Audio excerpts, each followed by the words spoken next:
가기사는 증시 각도기. 안녕하세요. 증시 각도기 TV 시청자 여러분, 투자자 여러분, 도기말 여러분, 청취자 여러분 모두 반갑습니다. 드디어 이제 연말이 다가오고 있습니다. 연말 12월 30일이 왔네요. 12월 30일이면 이제 거의 모든 나라들이 시장을 마감을 하는 날이 되는데요. 미국 시장도 12월 31일까지 진행이 됩니다. 그러나 오늘 새벽에 마감된 미국 시장은 12월 29일 장이 되겠죠. 그러니까 하루 더 남았다 이렇게 보시면 되겠습니다. 연말 꽉 채워서 주식시장이 어떻게 돌아가는지 확인하실 수 있을 것 같습니다. 한국 시장은 전일 추가적인 하락을 하면서 상당히 충격을 많이 줬는데요. 그 흐름상으로 보면, 기술적 흐름상으로 보면은 올해 한 해 내내 동안 이어졌던 하락 추세선에 거의 다시 복귀하는 흐름들을 보여주고 있습니다. 그래서 이게 단기적으로 반등을 하지 못한다면 조금 좋지 않은, 기술적으로는 그런 상황들이 오게 된다라고 볼 수 있겠는데, 뭐 연초에 올라준다면 다행이 되겠죠. 일단 미국 시장에서는 오늘 상승을 하면서 그럴 가능성을 조금 기미를 좀 보여주었습니다. 자, 그래서 오늘 장 한마디. 지나간 산타 다시 돌아오나? 그런데 한국 시장은? 이라고 지어보았습니다. 자, 3대 지수 모두, 4대 지수 모두 상승을 했습니다. S&P 500은 1.75% 상승한 3,849를 기록했고요. 다우는 1.05% 상승한 33,220. 그리고 나스닥은 2.59% 상당히 큰 폭의 강세를 나타내면서 1,478을 기록을 했습니다. 러셀 2000도 2.44% 올라서 1,764를 기록하면서 모든 그 지수들이 상승을 했고요. 특별히 빅테크들의 강세가 눈에 띄는 모습 보여줬습니다. 애플이 3%에 육박한 2.83% 상승을 했고, 아마존도 2.88, 그리고 마이크로 2.76, 알파벳 2.82%등 대부분의 빅테크들이 2% 이상 강세를 보여줬고요. 메타는 4%, 테슬라는 무려 8%, 넷플릭스도 5% 올라가면서 상당히 큰 폭의 강세 보여줬고, 필라델피아 반도체 지수도 3.3%나 올라가는 강세 흐름들을 보여주었습니다. 그럼에도 불구하고 지금 시장은 연말이기 때문에 거래량은 상당히 감소하고 있는 상황으로 볼 수 있습니다. 그렇기 때문에 그 지수에 대한 의미, 그런 흐름에 대한 의미를 너무 많이 둘 필요는 없다. 왜냐하면 거래가 없기 때문에 변동성이 클 수밖에 없다. 그럼에도 불구하고 지난번에 우리 연합인포맥스에서 분석한 내용을 발표한 것처럼, 연합인포맥스가 분석한 건 아닌 것 같고, 하여튼 보도한 것처럼 보면, 만약에 1월 2일, 3일까지의 시장이 상승을 한다면 그 다음에 시장은 상승폭이 상당히 크게 나타나는 흐름들을 보여주었다라고 했죠. 그래서 한번 기대를 해보겠습니다. 이틀간 빠지면서 이거 뭐 산타를 넘는 거 아니야 했는데, 만약에 이제 연말장인 내일 미국 시장도 이렇게 상승을 하고 그 다음에 연초까지 오르게 된다면 일종의 내년도에 대한 기대감이 시장에서 자극되고 있다라고 볼 수 있기 때문에 그거는 뭐 긍정적인 신호가 분명하다라고 볼 수 있습니다. 당연히 한국 시장에도 긍정적인 영향을 미칠 수 있을 것이고요.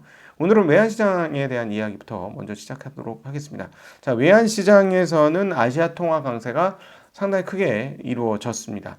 엔이 달러 대비 1%나 이상 높게 오르면서 강세를 보여줬고, 달러 지수는 오히려 0.6% 하락하는 그런 흐름을 보여줬습니다. 그러니까 달러 대비 유로가 강했고, 유로 대비 엔화가 강한 흐름을 보여줬습니다.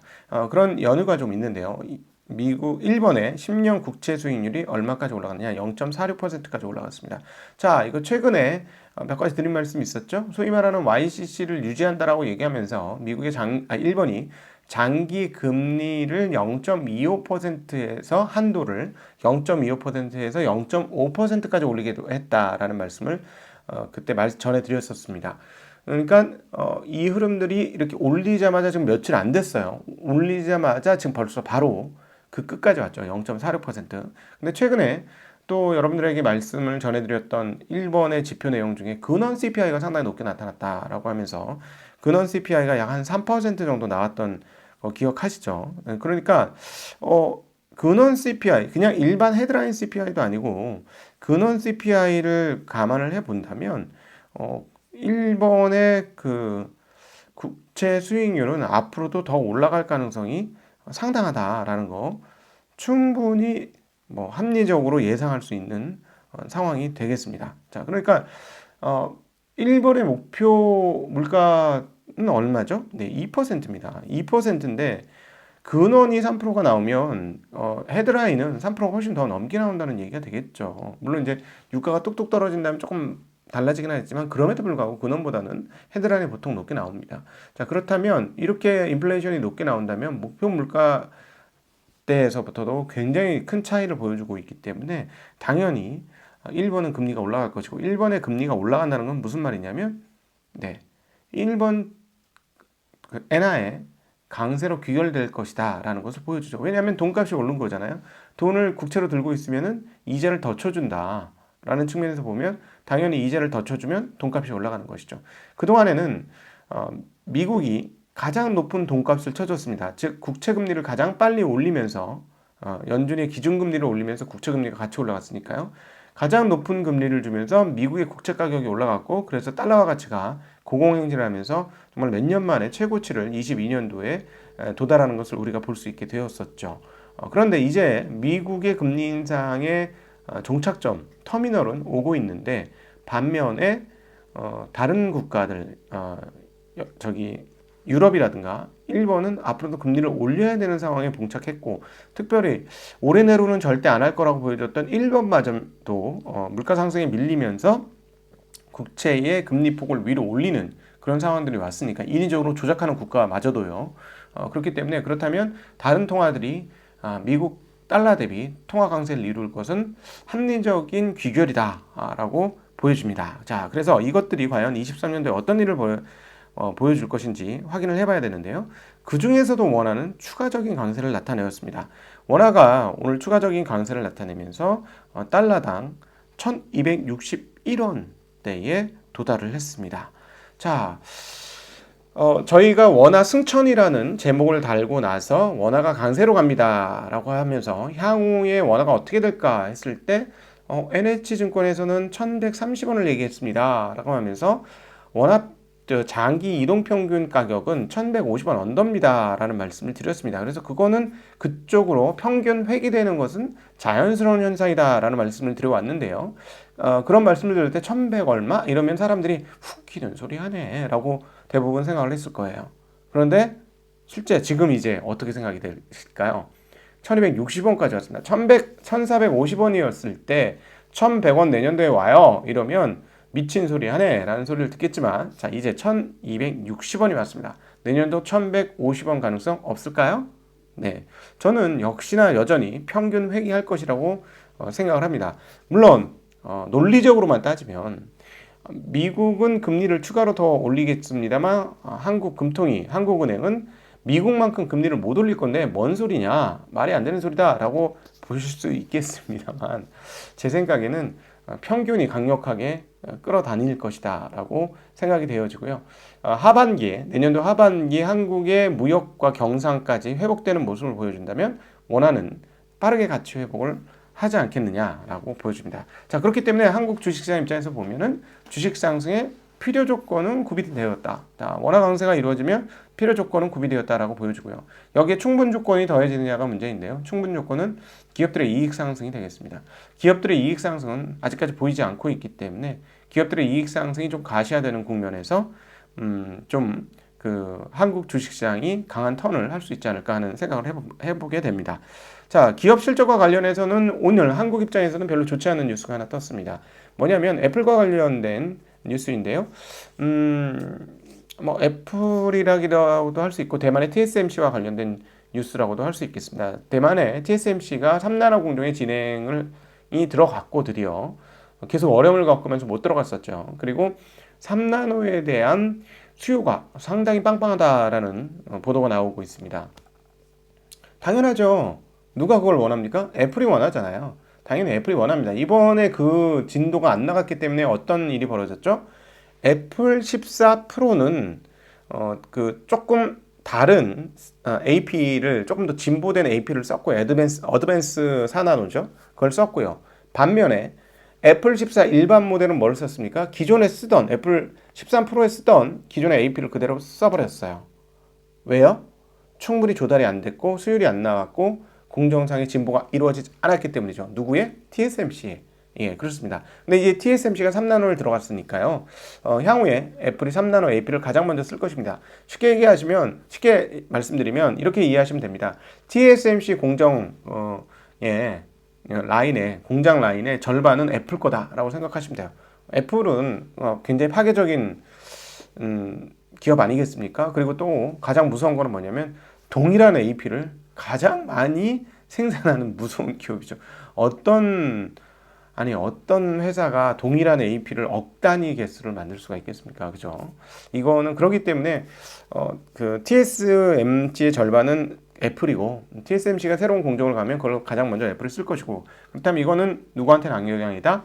지난번에 말씀드렸습니다만은 삼성전자의 파운드리를 사람들이 지금 주목하지 않고 있는데, 파운드리 수율이 BP 이상 수준까지 곧 도달할 것이다. 시간 문제다라고 말씀드렸고, 시간에 따라서 그동안 3나노를 시작한 삼성전자가 수율이 아마 절반 이상으로 올라온 것으로 추정된다라는 말씀을 드렸었습니다. 이것은 상당히 새로운 큰 동력이고 팹리스 업체들의 탑 티어들을 삼성전자로 이끄는 중요한 뉴스가 될 것이다. 왜냐하면 아직까지 TSMC가 그 3나노에 들어가지 못했기 때문에 3나노에 대한 수요는 충분하기 때문에 삼성이 그 시장 일부를 뺏어오면서 삼성의 점유율이 올라가고, 그리고 특별히 고미세 공정에서 초미세 공정에서의 그 삼성이 어떤 약진을 보여줄 것이고, 그렇다면 이것은 파운드리에 대한 프리미엄을 받을 수 있게 해주는 대목이다라고 하면서 이 부분은 긍정적으로 생각해야 된다라는 말씀을 드렸었습니다. 그런데 경쟁사인 TSMC가 3나노를 얼마나 빨리 가지고 가느냐에 따라서 상황이 좀 달라지죠. 예, 이거는 유의해야 될 상황입니다. 워낙 패키지에서 강력한 능력을 보여줬던 TSMC가 3나노의 공정률과 수율을 올리게 된다면 이것은 삼성전자한테는 악영향이다라고 또 정리해 볼 수가 있을 것 같습니다. 자, 유가 얘기를 잠깐 하고 다시 또 이야기를 이어가죠. 유가는 중국의 리오프닝에도 불구하고 연속 하락 마감을 했습니다. 유가가 전일 80달러를 깨진 이후로 지금 78달러대까지 들어가는 그런 양상을 보여줬는데요. 그럼에도 불구하고 낙폭은 그렇게 크지는 않았습니다. 그런데 그 중국이 리오프닝을 하면 경제가 활성화되고 공장 가동이 늘 거라고 생각하는데 이런 일들이 벌어지는 거죠. 유가가 오르지 않는. 예, 근데 오늘 유가가 안 올랐다고 하는 것은 달러가 약세였다는 점을 보면 달러 표시 유가가 약간 소폭 떨어졌다는 건 가격이 달러같이 하락까지 감안한다면 조금 더 떨어진 것이다. 이렇게 정리해 볼 수 있겠죠. 네, 일단 미국의 원유 재고 증가한 것도 있습니다. 원유 재고가 이전에는 마이너스 589만 배럴 감소였습니다만 이번엔 71만 배럴 증가한 것으로 나타나면서 총 4억 1,895만 배럴이라고 원유 재고 미국에서 발표를 했습니다. 뭐 이 영향도 있겠습니다만은 그럼에도 불구하고 리오프닝에 대한 기대가 조금 금간 것이 가장 큰 영향을 미치지 않았을까 하는 생각이 드는데요. 미국과 일본 그리고 인도가 중국의 관광객에 대해서 PCR 검사를 의무화하겠다고 밝히고 있습니다. 그러니까 중국이 내년 1월부터 관광을 자유화 다시 연다고 할지라도 다 안 받아준다, 국가들이. 뭐 이런 것들 때문에 활동성에 대한 또 의문이 생기면서 유가가 떨어졌다, 이렇게 정리해 볼 수 있겠습니다. 한국은 중국인 관광객들에 대해서 PCR 검사지를 어떻게 할지 좀 궁금한 상황이 되겠네요. 자, 그리고 신규 실업수당 청구자 수가 발표가 되었는데요. 일단 주간 단위로는 조금 늘었습니다. 21만 6천 명에서 22만 5천 명으로 거의 한 10,000명 정도 늘었고요. 반면에 4주 평균 실업수당 청구자 수는 22만 1,250명에서 22만 1,000명으로 아주 소폭 줄었습니다. 반면에 연속 실업 청구자 수는 166만 9천에서 171만 명으로 늘었습니다. 한 2,000명 이상 늘었는데요. 자, 2월 이후 연속 실업수당 청구자 수는 가장 높은 숫자를 기록을 하고 있습니다. 자, 여기서 이제 우리가 주목해야 될 점은 뭐냐면 후행적인 지표이긴 합니다만 이 고용 관련 지표들과 그 다음에 인플레이션의 데드 크로스가 언제 이루어질 것이냐는 거죠. 예, 이게 상당히 중요합니다. 실업률은 올라오고 인플레이션율은 낮아지는 듯, 그러니까 올라오고 낮아지는 이 과정에서 이 데드 크로스가 되는 시점이 되면 연준이 금리를 올리는 것을 더 이상 못할 거예요. 긴축을 더 이상 못할 것이라는 게 뻔하는데 뭐 정확하게 알 수는 없어요. 그게 어느 정도의 시점인지. 근데 대략 그냥 러프하게 한번 생각을 해보면 실업률이 4% 이상 얼마를 가게 되고 그다음에 그 인플레이션은 4% 미만 얼마를 가게 되면 더 이상 굳이 강력한 긴축 작용을 연준이 할 필요가 없을 것 같습니다. 그래서 이 과정들이 지금 진행되기 시작한 것이고요. 언제 데드크로스가 나느냐? 이 부분이 23년도에 연준 행동에 있어서 가장 중요한 포인트가 되지 않을까 하는 생각을 하고 있습니다. 자, 그것도 앞으로 저희와 같이 한번 확인해 봤으면 좋겠고요. 기술주들이 많이 올랐는데 그중에 테슬라가 8%나 반등에 성공하는 흐름들을 보여주었습니다. 네, 역시나 이제 그 모두가 비난이 커지자 반등이 올라오는, 모두가 부정이 강해지자 반등이 나타나는. 어제도 이제 피어 앤 그리드에서 31점까지 됐고 25는 익스트림인데 뭐 이 정도면 이제 편안하게 생각하셔도 됩니다 라는 말씀을 드렸었죠. 꼭 그렇습니다. 이거의 마음을 일반 시중의 심리에 내 마음을 뺏기기 시작하면 일반인들은 주식시장에서 계속해서 얻어맞을 가능성이 있어요. 거기에 따라 그 행동까지 한다면, 불안할 때 팔고 흥분될 때 사면 계속 거꾸로 몰먹게 되는 거니까 최소한 그것은 우리 증시각도기 TV와 함께 저희가 조절을 해드릴 테니까 그런 것들은 피했으면 좋겠다라는 말씀 드리고요. 그럼에도 불구하고 테슬라는 앞으로도 중국 시장에서의 도전이 굉장히 강합니다. 제가 보기에는 왜 이렇게 말씀드리냐면, 정말 미안한 얘기지만 옛날에도 이런 말씀을 드렸습니다만, 전기차는 제조가 굉장히 내연기관에 비해 어떻다? 쉽다. 아주 쉽다. 조립식 자동차 생각하시면 돼요. 모터 달고 그 다음에 건전지 넣는 것처럼 배터리 연결하고 붙이면 되는 거거든요, 위에. 그리고 다 사서 갖다 붙이면 돼요. 예, 그 연결만 할 수 있는 기술이 있으면 되는 거니까. 그 다음에 소프트웨어가 중요한 건데, 가격 차이가 소프트웨어를 능가할 수가 있습니다. 예를 들어 1억짜리 소프트웨어 훌륭한 차를 사느냐, 소프트웨어 없는 3천만 원짜리 차를 사느냐, 그러면 여러분은 무슨 차를 사겠습니까? 거리가 차이는 조금밖에 안 난다라고 한다면 상황이 전혀 달라요. 소프트웨어도 중요하지만 제가 이제 직접 전기차를 써본 입장에서 소프트웨어를 쓰면 그게 굉장히 만족스럽긴 합니다만 사실은 거리가 굉장히 중요해요. 거리 때문에, 왜냐하면 아무 데나 아직 정유 시스템이 없기 때문에, 물론 곳곳에 이제 충전 시대가 갖춰지고 있긴 합니다만 좀 불안하거든요. 그런 불안함. 그리고 이거는 응급 조치가 잘 안 되잖아요. 만약에 섰어. 전기가 없어 섰어. 그럼 누가 와서 충전하는데 그게 바로 되나요? 안 되잖아요. 그러니까 거리가 상당히 중요합니다. 그러니까 싼 전기차를 거리를 확보해주면서 판매를 하는데 가격을 뭐 반값에 해준다 이러면 사람들의 생각이 달라질 겁니다. 중국에서 그 일들이 일어나고 있죠. 예, 그래서 테슬라의 진정한 도전은 중국 시장이 될 것이다, 미국 시장이 아닐 것이다 라는 거 계속해서 말씀드리는 대목이고요. 어쨌든 오늘 모건 스탠리가 매수 보고서를 발행을 했습니다. 아담 조나스가 330달러에서 250달러로 목표 주가를 하향했음에도 불구하고 비중 확대 의견을 유지하면서 주가가 큰 폭으로 상승했고요. 애플도 주가가 거의 3% 가까운 상승을 해주었는데요. 폭스콘 공장 가동률이 70%까지 올라왔다고 합니다. 반도체 지수들도 모두 강세를 보여주는 흐름들 보여줬습니다. 오랜만에 큰 폭의 강세를 보여주었죠, 반도체 지수가. 네, 앞서 TSMC 말씀을 드렸는데요. 이 부분이 시장에 상당히 긍정적인, 반도체 지수들의 긍정적인 역할을 하면서 3.3%대의 강세를 보여주었습니다. 넷플릭스도 많이 올랐는데요. CFRA라는 곳에서 목표 주가를 225달러에서 310달러로 상향 조정했습니다. 저는 넷플릭스에 대해서 이렇게 생각합니다. 오리지널 컨텐츠에 대한 역량을 지금 당장 디즈니나 애플 TV가 따라올 수는 없을 것이다. 왜냐하면 오리지널 컨텐츠는 얘네가 원조이기 때문이다 라는 말씀을 드리고 싶네요. 네, 네, 오늘 지표들 가운데 중요한 포인트 중에 하나는 한국에서 한국 소비자 물가지수 발표가 됩니다. 약 5%를 예상을 하고 있는데요.